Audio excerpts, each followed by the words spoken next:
I know firsthand that abortion saves lives. Abortion is a blessing. Abortion is an act of love. Abortion is freedom. Today I wanted to quickly talk to you about some of the controversy surrounding Texas' new law that bans abortion as early as 6 weeks into the pregnancy. Senate Bill 8, or the ultrasound law, prohibits an abortion once an ultrasound detects cardiac activity. In practice, that means that no one in the state can provide an abortion after roughly 6 weeks into a pregnancy. Now, there are some who are trying to argue the constitutionality of the law, whether state laws can override federal laws. But then there are some who try to use moral terms to make having an abortion seem ethical or even righteous, like the video we are about to watch right here. SB 8 has not only caused a near total abortion ban in Texas, it has made it extremely dangerous to be pregnant in Texas, where our maternal morbidity and mortality rate is already unconscionably high, especially for Black women and pregnant people of color. Texas deserves better. I know firsthand that abortion saves lives. For the thousands of people I've cared for, abortion is a blessing. Abortion is an act of love. Abortion is freedom. We need federal protection now. We need laws that elevate science and evidence and recognize the dignity and autonomy of people accessing care. It's interesting that she started with the idea that is now extremely dangerous to be pregnant in Texas. Really?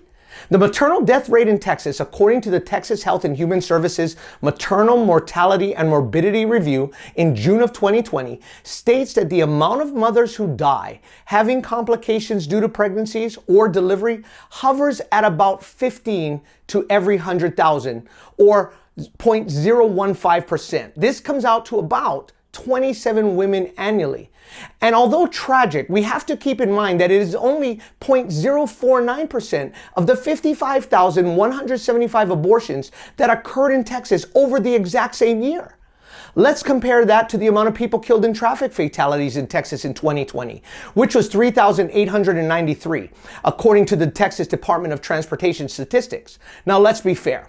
There are more people on the road than are pregnant. But if we are strictly arguing about safety from dangers that could kill you, wouldn't this woman do more good arguing for the government to ban private vehicles for personal transportation? Surely that is more deadly by the numbers than being pregnant, right?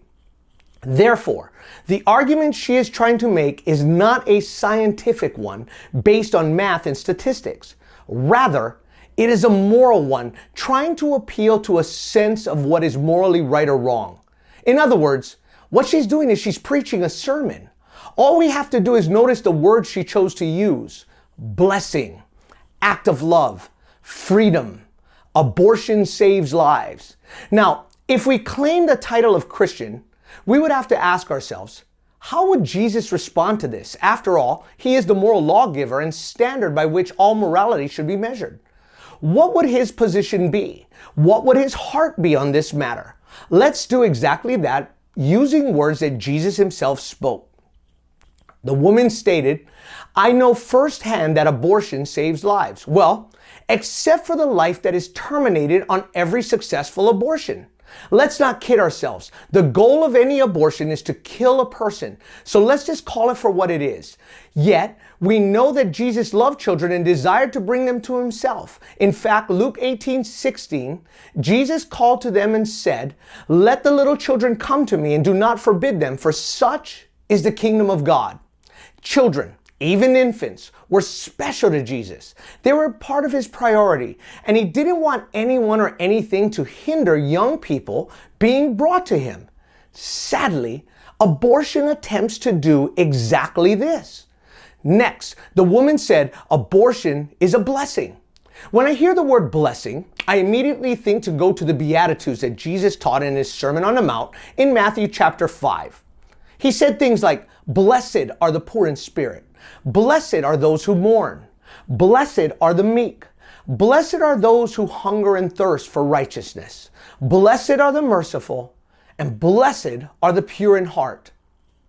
Is her heart truly in line with our Savior's as she terminates the most vulnerable of all people? Certainly not.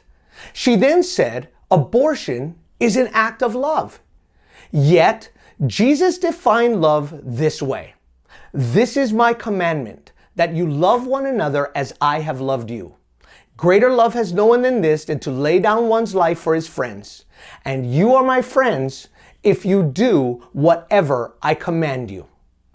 We are to love as he loved, not as we feel love ought to be. And part of love is laying down our lives for the sake of others. Abortion is the opposite of that, in that it is taking the life of another for the sake of ourselves. It is the supreme act of selfishness and ultimately the antithesis of love. The woman ended by saying, abortion is freedom. However, it actually leads to bondage, especially after the abortion. Yet Jesus said, most assuredly I say to you, whoever commits sin is a slave of sin, and a slave does not abide in a house forever, but a son abides forever. Therefore, if the Son makes you free, you shall be free indeed. Rather than being a slave to sin that is stuck in bondage, Jesus desires to make us free. After all, it is only in the person of Jesus that we can actually have true freedom. Will we come to him and be set free today? Free to have his heart, free to do his will, even in the tough cultural times in which we live.